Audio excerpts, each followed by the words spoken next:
जैसा होगा अन्न वैसा होगा मन।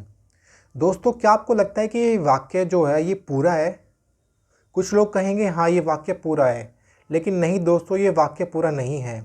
जो पूरा वाक्य है, जो पूरा सेंटेंस है वो है जैसा होगा धन वैसा होगा अन्न और वैसा ही बनेगा आपका मन। अब कुछ लोगों के मन में यहाँ पे एक और सवाल उठ रहा होगा कि अन्न का धन से क्या लेना देना है। दोस्तों, बहुत बड़ा लेना देना है अन्न का और धन का। अब यहाँ पे कुछ लोग कह सकते हैं कि यार धन तो धन होता है ना, चाहे कैसे भी आए, धन तो आखिर धन ही होता है। नहीं दोस्तों, जो धन किसी को नुकसान पहुँचा कर आता है, किसी को हानि पहुँचा कर आता है, वो धन धन नहीं होता है। दोस्तों, आज हम इसी चीज़ के ऊपर बात करेंगे, अन्न और धन के ऊपर। इन दोनों का क्या संबंध है, आपस में क्या रिलेशन है अन्न और धन का। तो वीडियो को स्टार्ट करने से पहले चैनल को लाइक शेयर और सब्सक्राइब ज़रूर कर दे दोस्तों, ताकि इस चैनल से रिलेटेड हर जानकारी आपको मिलती रहे। तो चलिए स्टार्ट करते हैं। दोस्तों, आज हम सबसे पहले बात करेंगे उस धन की जो गलत तरीके के बिज़नेस से आता है। मतलब जो लोग गलत व्यवसाय करते हैं, बिज़नेस करते हैं, उससे जो धन आता है, आज हम सबसे पहले उसी की बात करते हैं आज। दोस्तों, जो सबसे पहला बिज़नेस है वो है नशे का बिज़नेस। जैसे अफ़ीम का बिज़नेस हो गया, गांजे का बिज़नेस हो गया, ड्रग्स का बिज़नेस हो गया, दारू का बिज़नेस हो गया। तो ये जो बिज़नेस है वो सही नहीं है। इनसे जो धन आएगा, जो पैसा आएगा, उस पैसे में शुद्धता नहीं होगी।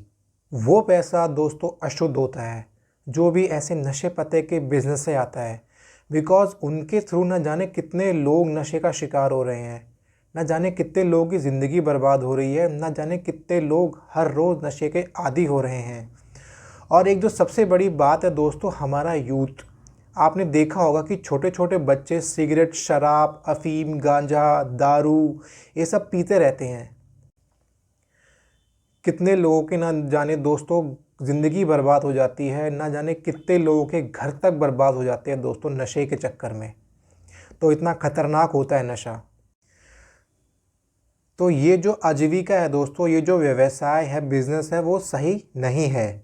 दोस्तों, ऐसे कामों से जो भी धन आता है और फिर उस धन से जो अन्न आता है, और फिर उस जो अन्न हम जैसा खाएंगे फिर वैसा ही तो हमारा मन बनेगा ना। फिर उसी प्रकार की घर में कलेश, घर में लड़ाइयाँ होती रहती है। और फिर दोस्तों बच्चों के ऊपर भी जो है बहुत बुरा असर पड़ता है। बच्चों के ऊपर मतलब फिर उनका मन भी वैसे हो जाता है कि लोग जो बच्चे होते हैं फिर वो माँ बाप का कहना मानते नहीं है, वो फिर जो है हाथ से निकल जाते हैं। अब जो दूसरा बिज़नेस आता है दोस्तों, वो है हथियारों का। अब कोई इंसान हथियारों हथियारों का बिज़नेस करता है और कोई उससे हथियार लेके जाएगा और किसी को मार देगा, तो ये आजीविका भी सम्यक नहीं है। दोस्तों, अब वो इंसान ये बोले कि मैं तो बस धंधा करता हूँ हथियारों का, मैं किसी को नहीं मारता, लेकिन उसके थ्रू न जाने कितने लोग हथियार लेके जाते हैं। ठीक है।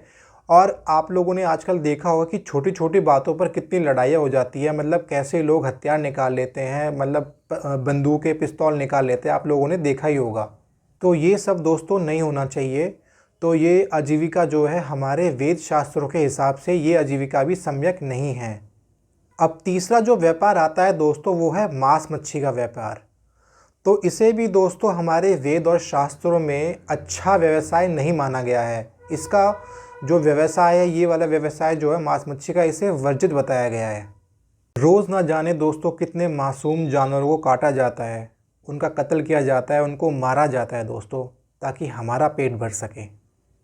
जो चिकन खाते हैं दोस्तों, उन लोगों का ये भी कहना होता है कि इससे ना ताकत मिलती है। तो दोस्तों मैं आपको बता दूं कि सबसे ज़्यादा ताकत जो होती है ना, वो घी में होती है। चाणक्य ने अपनी चाणक्य नीति जो किताब है उसमें बताया गया है कि जो सबसे ज़्यादा ताकत मिलती है वो हमें घी से मिलती है। मतलब किसी चीज़ से भी, किसी मतलब कि चिकन से, मटन से, किसी चीज़ से इतनी ताकत नहीं मिलती जिससे जितनी मतलब घी से मिलती है ना। आप लोगों ने देखा होगा दोस्तों कि बाहर की जो कंट्री के लोग हैं, ठीक है, वो सब कुछ खा जाते हैं। मांस, मच्छी, सांप, कॉकरोच, मतलब कुछ भी उनको मिलता है वो सब कुछ खा जाते हैं।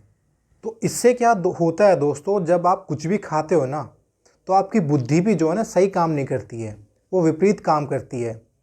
इन लोगों में दोस्तों जो ज़्यादा चिकन मटन खाते हैं, ज़्यादा मांस मच्छी खाते हैं, इन लोगों में देखा गया कि एंगर जो लेवल होता है, जो गुस्सा होता है, वो बहुत जल्दी आ जाता है इनको। और इनको मतलब इरिटेशन बहुत जल्दी होने लगती है इनको। दोस्तों आप लोगों ने देखा होगा कि जितने भी जो आज तक वायरस आए हैं ना, चाहे कोरोना वायरस हो, चाहे लंपी वायरस हो, चाहे कोई और भी वायरस हो, ये सारे बाहर के देशों से आए हैं। क्यों? क्योंकि वो सी फूड इतना खाते हैं, सब कुछ ऐसा खाते हैं, मतलब कि उनसे क्या होता है, जो मादक पदार्थ होते हैं उनको ज़्यादा यूज़ करते हैं, तो उससे क्या होता है, विनाश काले विपरीत बुद्धि हो जाती है उनकी। तो इसलिए कभी कोई सा वायरस मतलब बना देते हैं वो, कभी कोई सा वायरस, ताकि ज़्यादा से ज़्यादा पैसा कमा सके, मतलब ज़्यादा से ज़्यादा जो लोगों की हत्या कर सके, किसी भी देश के ऊपर राज कर सके। दोस्तों आज तक का इतिहास है कि हमारे देश ने ना कभी भी कोई भी ऐसा वायरस नहीं बनाया है जो मनुष्य जाति का नाश कर सके। तो वह जो ना दोस्तों ज़्यादा फ़ायदेमंद है। दोस्तों काम धंधा वही अच्छा है जिससे किसी की हानि ना होती हो, जिससे किसी को नुकसान ना पहुंचता हो। अब दोस्तों कुछ लोग ऐसा काम करते हैं जिससे किसी की हानि ना होती हो, जिससे किसी को नुकसान ना पहुंचता हो, लेकिन वो लोग ना अपने कस्टमर के साथ धोखा करते हैं, क्वालिटी में या क्वांटिटी में। दोस्तों हमेशा ख्याल रखना, जो आपका कस्टमर होता है ना वो आपका भगवान होता है, तो उसे मतलब कभी भी धोखा ना दे, चाहे क्वालिटी में हो या क्वांटिटी में हो। वही आपका अन्नदाता है, उसी के पैसे से आपका घर चलता है। तो कोशिश करो कि आप अपने कस्टमर के साथ कोई भी घपलेबाजी, कोई भी घोटालेबाजी ना करो। कुछ लोग दोस्तों थोड़े से फ़ायदे के लिए ना घपला कर देते हैं अपने काम में। उनको ये नहीं लगता कि यार जैसा आप कर्म करोगे वैसा ही फल आएगा। आप 2 रुपये बचाने के चक्कर में अपने कस्टमर को धोखा दे रहे हो, उससे घपला कर रहे हो। तो दोस्तों ऊपर वाला भी जो है ना वो सब देख रहा है। जहां आपने 2 रुपये का घपला किया है ना, वो आपसे 4 रुपये निकलवा लेगा, या फिर घर में कोई ऐसा नुकसान कर देगा, कुछ भी मतलब नुकसान हो जाएगा आपका। तो दोस्तों काम वही करो जो अच्छा है, लेकिन उसमें कोई भी धोखा मत करो। तो ये थी दोस्तों आज की वीडियो। आप लोगों ने जाना कि मतलब कोई भी ऐसा व्यवसाय जिससे किसी को नुकसान हो, किसी का घाटा हो, किसी को कोई हानि पहुंचे, तो ऐसे व्यवसाय नहीं करने चाहिए।